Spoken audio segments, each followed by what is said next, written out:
ഈ കഴിഞ്ഞ ദിവസങ്ങളിൽ നമ്മുടെ പ്രതിപക്ഷമായിട്ടുള്ള UDF-ഉം അതുപോലെ കോൺഗ്രസും ഒക്കെ ഉയർത്തിക്കൊണ്ടുവന്നിട്ടുള്ള രണ്ട് പ്രധാനപ്പെട്ട ആരോപണങ്ങൾ എന്ന് പറയുന്നത് കേൾക്കുമ്പോൾ തന്നെ നമുക്ക് ചിരിയാണ് തോന്നുന്നത്. ഒന്ന് BJP CPM ഡീൽ എന്നുള്ളതാണ്. രണ്ടാമത്തത് SDPI CPM ഡീൽ എന്നുള്ളതാണ്. SDPI CPM ഡീലിനെ കുറിച്ച് ഞാൻ വേറൊരു വീഡിയോ എടുത്തുകൊണ്ട് ഞാൻ അതിനെക്കുറിച്ച് വിശദമായി പ്രതിപാദിക്കുന്നില്ല. പക്ഷേ ഇത് BJP CPM ഡീൽ എന്നുള്ളതിനെക്കുറിച്ച് ഒന്ന് പ്രതിപാദിക്കാനുണ്ട്. ഒരു ഡീൽ ഉണ്ടാക്കുന്നു എന്ന് പറയുമ്പോൾ ഏറ്റവും പ്രധാനപ്പെട്ട ഒരു കാര്യം, ഞങ്ങൾ നിങ്ങൾ കൂട്ടിയാമെന്ന് പറയുമ്പോൾ ഞങ്ങൾക്ക് എന്ത് കിട്ടും എന്നുള്ളത് കൂടി ചോദിക്കുമല്ലോ. അപ്പോൾ സ്വാഭാവികമായിട്ടും CPM-ഉം BJP-യും തമ്മിലൊരു ഡീൽ ഉണ്ടാക്കുകയാണെങ്കിൽ BJP-ക്ക് അതുകൊണ്ട് എന്താണ് പ്രയോജനം എന്നുള്ളത് എൻ്റെ പ്രിയപ്പെട്ട പ്രേക്ഷകർ എപ്പോഴെങ്കിലും അത് ആലോചിച്ചിട്ടുണ്ടോ? BJP മത്സരിക്കുന്ന ഏറ്റവും പ്രധാനപ്പെട്ട മണ്ഡലങ്ങളിൽ ആരാണ് ഏറ്റവും വലിയ എതിരാളികൾ എന്നുള്ളത് കൂടി നമുക്കൊന്ന് പരിശോധിക്കാം. അതിൽ ഒന്നാമത്തേത് ട്രിവാൻഡ്രമാണ്, നേമമാണ്. രാജീവ് ചന്ദ്രശേഖർ തന്നെ മത്സരിക്കുന്ന സ്ഥലമാണ്. ആ രാജീവ് ചന്ദ്രശേഖർ മത്സരിക്കുന്ന സ്ഥലമാണ്. അവർക്ക് ഏറ്റവും വലിയ ഭൂരിപക്ഷം കിട്ടുമെന്നും 66,000-ഓളം വരുന്ന വോട്ടുകൾ കഴിഞ്ഞ തവണ ലോക്സഭയിലേക്കും അതുപോലെ തന്നെ ഈ ലോക്കൽ ബോഡിയിലേക്ക് 5,000-ലധികം വോട്ടുകളുടെ ഭൂരിപക്ഷവും ഒക്കെയുള്ള സ്ഥലമാണ്. അപ്പോൾ അതുകൊണ്ട് തന്നെ അവിടെ ജയിക്കാനുള്ള സാധ്യതകൾ വളരെ കൂടുതലാണ്. പക്ഷേ അവിടുത്തെ ഏറ്റവും വലിയ എതിരാളിയും എന്ന് പറയുന്നത് CPM ആണ്. CPM-ന്റെ നേതാവ് ശിവൻകുട്ടിയാണ്. ശിവൻകുട്ടി നിൽക്കുമ്പോൾ യഥാർത്ഥത്തിൽ രാജീവ് ചന്ദ്രശേഖരൻ ജയിക്കാൻ കഴിയില്ല. അതേസമയം ശിവൻകുട്ടിക്ക് പകരം മറ്റാരെങ്കിലും ആയിരുന്നെങ്കിൽ അവിടെ എളുപ്പത്തിൽ ജയിക്കാൻ കഴിയുമായിരുന്നു എന്നാണ് പറഞ്ഞിട്ടുള്ളത്. പക്ഷേ അങ്ങനെയുള്ള അവസ്ഥയിൽ പോലും യഥാർത്ഥത്തിൽ അവിടെ രാജീവ് ചന്ദ്രശേഖരൻ്റെ ഓപ്പോസിറ്റായി ശിവൻകുട്ടിയാണ് നിർത്തിയേക്കുന്നത് എന്ന് ചുരുക്കം. എന്ന് പറഞ്ഞാൽ നേമത്ത് വലിയ ഫൈറ്റ് കൊടുക്കുന്നത് CPM ആണ് എന്നുള്ളതാണ് യാഥാർത്ഥ്യം. അതുകൊണ്ട് അവിടെ എന്താണെങ്കിലും BJP-ക്ക് ജയിക്കാൻ കഴിയില്ല, അല്ലെങ്കിൽ ജയിക്കണമെങ്കിൽ തന്നെ ബുദ്ധിമുട്ടാണ്. CPM-ആയിട്ടൊരു ഡീൽ ഉണ്ടാക്കാൻ കഴിയില്ല. രണ്ടാമത്തേത് നമുക്കറിയാം വട്ടിയൂർക്കാവാണ്. വട്ടിയൂർക്കാവിൽ നമ്മൾ അറിയുന്ന പോലെ അവിടെ ശ്രീലേഖയാണ് മത്സരിക്കുന്നത്. ശ്രീലേഖ ജയിക്കണമെന്ന് കോൺഗ്രസിനൊന്നും ഉണ്ടാവില്ല. K മുരളീധരനും മത്സരിക്കുന്നുണ്ട്.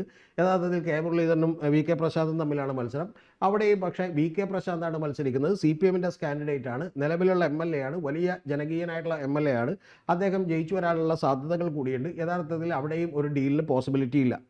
പിന്നെ അടുത്തൊരു വലിയ സീറ്റ് എന്ന് പറയുന്നത് കഴക്കൂട്ടത്താണ്. കഴക്കൂട്ടത്ത് നമുക്കറിയാം അവിടെ V മുരളീധരൻ മത്സരിക്കുന്ന BJP-യുടെ MLA മന്ത്രിയായിരുന്ന കേന്ദ്രമന്ത്രിയായിരുന്ന V മുരളീധരൻ തന്നെ മത്സരിക്കുകയാണ്.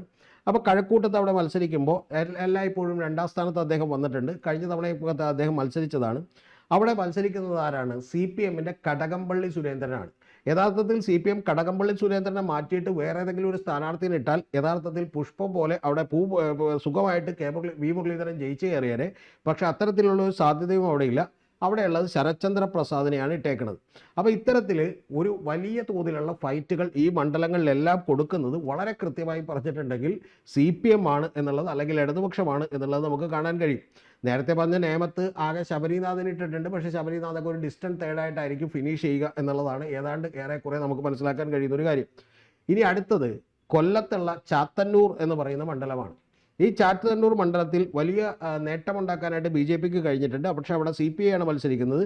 CPI-യുടെ വലിയ സ്ട്രോങ് ആയിട്ടുള്ള കാൻഡിഡേറ്റ് തന്നെയാണ് മത്സരിക്കുന്നത്. അവിടെയും നമുക്ക് അഡ്വക്കേറ്റ് R രാജേന്ദ്രനാണ് CPI-യുടെ മത്സരിക്കുന്നത്. അദ്ദേഹത്തിന് കഴിഞ്ഞ തവണ തന്നെ മത്സരിച്ച BB ഗോപകുമാറാണ് BJP-യുടെ മത്സരിക്കുന്നത്. അവിടെയും ഏറ്റവും വലിയ ഫൈറ്റ് കൊടുക്കുന്നത് CPI ആണ്. അതുകൊണ്ട് തന്നെ LDF-ഉമായിട്ടൊരു ഡീൽ ഉണ്ട് എന്ന് നമുക്ക് പറയാൻ പറ്റില്ല. പിന്നെ വലിയൊരു പ്രമുഖനായിട്ടുള്ള നേതാവ് മത്സരിക്കുന്ന മറ്റൊരു തിരുവനന്തപുരത്തെ മണ്ഡലം എന്ന് പറയുന്നത് കാട്ടാക്കടയാണ്. കാട്ടാക്കടയിൽ PK കൃഷ്ണദാസ് ആണ് മത്സരിക്കുന്നത്. പക്ഷേ അവിടെ CPM-ന്റെ തന്നെ MLA ആണ്. അദ്ദേഹം ജയിക്കാനാണ് സാധ്യത. അദ്ദേഹത്തിൻ്റെ പേര് IB സതീഷ് എന്നാണ്. കൂടാതെ ഇന്ത്യൻ നാഷണൽ കോൺഗ്രസിൻ്റെ MR ബിജു എന്ന് പറയുന്ന ഒരു കാൻഡിഡേറ്റ് കൂടി നിൽക്കുന്നുണ്ട്.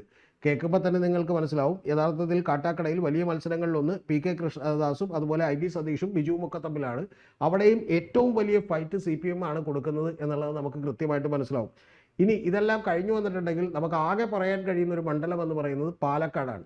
പക്ഷേ പാലക്കാടും ഞാൻ പലതവണ പറഞ്ഞതുപോലെ ശോഭാ സുരേന്ദ്രനെതിരെ അവിടെ നിർത്തിയിട്ടുള്ളത് NMR റസാഖ് എന്ന് പറയുന്ന ഒരു സ്ഥാനാർത്ഥിയാണ്. രമേശ് പിഷാരടിയുണ്ട്. പക്ഷേ അവിടെ ഏറ്റവും വലിയ ഫൈറ്റ് കൊടുക്കുന്ന UDF ആണെന്നുള്ള കാര്യത്തിൽ ഒരു തർക്കമില്ല. പക്ഷേ NMR റസാഖിനെ നിർത്തിയതിൻ്റെ പിന്നിലുള്ള ഉദ്ദേശം ഞാൻ പലതവണ നിങ്ങളോട് പറഞ്ഞതാണ്. 43,000 വോട്ടുകൾ LDF-നും അതുപോലെ 49,000 വോട്ടുകൾ UDF-നുമുണ്ട്. അപ്പോൾ ഈ രണ്ടുപേരും തമ്മിലുള്ള വോട്ട് വ്യത്യാസം എന്ന് പറയുന്നത് കേവലം 6,000-ഓളം മാത്രമാണ്. ആ 6,000-ഓളം മാത്രമുള്ളപ്പോൾ രണ്ടാം സ്ഥാനത്താണ് ലോക്കൽ ബോഡി തിരഞ്ഞെടുപ്പിൽ CPM എത്തിയത്. അപ്പോൾ അവരുടെ പ്രതീക്ഷ എന്ന് പറയുന്നത് ഒരു മുസ്ലിം വോട്ട് ബാങ്കുകൾ സാധാരണ N ബ്ലോക്കായി UDF-ന് കിട്ടുന്നതാണ്. അതിലൊരു വിള്ളൽ ഉണ്ടാക്കാൻ കഴിഞ്ഞാൽ, പ്രത്യേകിച്ച് പിഷാരടിയൊക്കെ അപ്പുറത്താവുമ്പോൾ ഒരു വിള്ളൽ ഉണ്ടാക്കാൻ കഴിഞ്ഞാൽ, ഇദ്ദേഹത്തിൻ്റെ സമുദായം എന്ന് പറയുന്നത് തന്നെ ഒരു റാവുത്തർ എന്ന് പറയുന്ന മുസ്ലിം സമുദായത്തിനകത്ത് തന്നെയുള്ള ഒരു പ്രത്യേക വിഭാഗമാണ്. ആ റാവുത്തർ ഫാമിലിക്ക് തന്നെ 5,000-ഓളം വരുന്ന കുടുംബങ്ങളുണ്ട്, വോട്ട് ബാങ്കുകളുണ്ട്. ആ കുടുംബങ്ങളിൽ നിന്നൊരു 5,000 വോട്ടുകൾ അല്ലെങ്കിൽ 3,000 വോട്ടുകളെങ്കിലും ഇദ്ദേഹത്തിന് സ്പ്ലിറ്റ് ചെയ്യിക്കാൻ കഴിഞ്ഞാൽ തങ്ങൾക്കവിടെ ജയിക്കാൻ കഴിയുമെന്ന പ്രതീക്ഷയിലാണ് അവർ ആ ഡീൽ ഉണ്ടാക്കിയിരിക്കുന്നത്. അപ്പോൾ അത്തരത്തിലുള്ള സ്ഥാനാർത്ഥിയെ തീരുമാനിച്ചിരിക്കുന്നത്. അപ്പോൾ അതുകൊണ്ട് തന്നെ ഈ BJP അതുപോലെ തന്നെ CPM ഡീൽ എന്ന് പറയുന്നത് കൊണ്ട് BJPക്ക് എന്താണ് പ്രയോജനം, എവിടെയാണ് ജയിക്കാൻ കഴിയുക എന്നുള്ള കാര്യത്തിൽ പ്രതിപക്ഷ നേതാവിന് UDF ഒന്നും കൃത്യമായ മറുപടികളില്ല എന്ന് പറഞ്ഞിട്ടുണ്ടെങ്കിൽ അത്തരത്തിലുള്ള ഡീലുമില്ല എന്നുള്ളത് ചുരുക്കം. ഇനി ഇത് പറഞ്ഞു നിൽക്കുമ്പോൾ തന്നെ ഞാൻ മറ്റൊരു കാര്യം കൂടി പറയട്ടെ. കഴിഞ്ഞ ലോക്സഭയിലേക്ക് BJPക്ക് കിട്ടിയ NDAക്ക് കിട്ടിയ 38 ലക്ഷം വോട്ടോ കഴിഞ്ഞ ലോക്കൽ ബോഡി തെരഞ്ഞെടുപ്പിൽ അവർക്ക് കിട്ടിയിട്ടുള്ള 31.7 ലക്ഷം വോട്ടോ ഒന്നും നിലനിർത്താൻ കഴിയുമെന്ന് നമ്മൾ വിചാരിക്കുന്നില്ല. അതിൻ്റെ പ്രധാനപ്പെട്ട കാരണം അവർക്ക് കിട്ടിയിട്ടുള്ള വോട്ടുകളിൽ നിരവധി വോട്ടുകൾ പണ്ട് CPMന് കിട്ടിക്കൊണ്ടിരിക്കുന്നതടക്കമുണ്ട്. അതൊക്കെ തന്നെ ഈ നിയമസഭാ തെരഞ്ഞെടുപ്പാവുമ്പോൾ തിരിച്ചു വരാനുള്ള സാധ്യതകളുണ്ട്. അതിൻ്റെ ഏറ്റവും പ്രധാനപ്പെട്ട കാര്യമെന്ന് പറയുന്നത് തൊട്ടപ്പുറത്ത് മുസ്ലിം ലീഗിൻ്റെയും അതുപോലെ തന്നെ SDPയുടെയും ജമാഅത്തെ ഇസ്ലാമിയുടെ ഒക്കെ ഒരു ഭരണമായിരിക്കും വരാനിരിക്കുക എന്ന് പറയുന്ന തോന്നലുകൾ ഉണ്ടാകുന്ന സാധാരണക്കാരായിട്ടുള്ള BJPയുടെ പ്രചരണങ്ങൾക്ക് വശംവദരായിട്ടുള്ള ആളുകളൊക്കെ തന്നെ തിരിച്ചെത്തുകയും BJPക്ക് വോട്ട് ചെയ്തിട്ട് കാര്യമില്ല എന്ന് മനസ്സിലാക്കി തീർച്ചയായിട്ടും അവർ ഈ പറയുന്ന CPMനൊക്കെ വോട്ട് ചെയ്യാനുള്ള സാധ്യതകളൊക്കെ ഉണ്ട്. ഇനി ഇത് കൂടാതെ SDPയുമായിട്ട് ഡീലുണ്ടെന്ന് പറയുന്നുണ്ട്. SDPയുമായിട്ടുള്ള ഡീലുണ്ടെന്ന് പറയുന്നതിലൊന്നും ഒരടിസ്ഥാനമില്ല. കാരണം മഞ്ചേശ്വരത്ത് തീർച്ചയായിട്ടും SDPയുടെ വോട്ടുകൾ സാധാരണ കഴിഞ്ഞ തവണയൊക്കെ തന്നെ കിട്ടിക്കൊണ്ടിരുന്നത്, പാലക്കാട് ഉപതെരഞ്ഞെടുപ്പിലൊക്കെ കിട്ടിക്കൊണ്ടിരുന്നത് UDFനാണ്. അന്നേരം ഒന്നും ഈ ഡീലിനൊരു കുഴപ്പമില്ലായിരുന്നു. ആ ഡീൽ അവരുമായിട്ട് ഉണ്ടാക്കിയാൽ നല്ലതായിരുന്നു. പക്ഷേ ഇപ്പോൾ CPMന് അവർ പിന്തുണ കൊടുത്താൽ എന്തോ ഡീലുണ്ട് എന്നുള്ളതാണ് രമേശ് ചെന്നിത്തല പറഞ്ഞിട്ടുള്ളത്. അതിലും ഒരു അടിസ്ഥാനവുമില്ല. കാരണം എന്താണെന്ന് വെച്ചിട്ടുണ്ടെങ്കിൽ മങ്കടയിൽ മാത്രമാണ് അത്തരത്തിലുള്ളൊരു കാര്യം പറയുന്നത്. പക്ഷെ അവിടെയും CPMൻ്റെ സ്ഥാനാർത്ഥി ഒരു വലിയ അല്ലെങ്കിൽ LDFൻ്റെ സ്ഥാനാർത്ഥി വലിയ ഫൈറ്റ് കൊടുക്കാൻ കഴിയും എന്നല്ലാതെ ജയിക്കാൻ കഴിയുമെന്ന് ഞാൻ വിചാരിക്കുന്നില്ല. പക്ഷേ ഏറ്റവും പ്രധാനപ്പെട്ട കാര്യം മഞ്ചേശ്വരത്ത് അങ്ങനെയല്ല. കഴിഞ്ഞ തവണ 745 വോട്ടിനും അതുപോലെ തന്നെ അതിന് തൊട്ടുമുമ്പത്തെ തവണ 79 വോട്ടുകൾക്കും കെ സുരേന്ദ്രൻ പരാജയപ്പെട്ട മണ്ഡലമാണ്.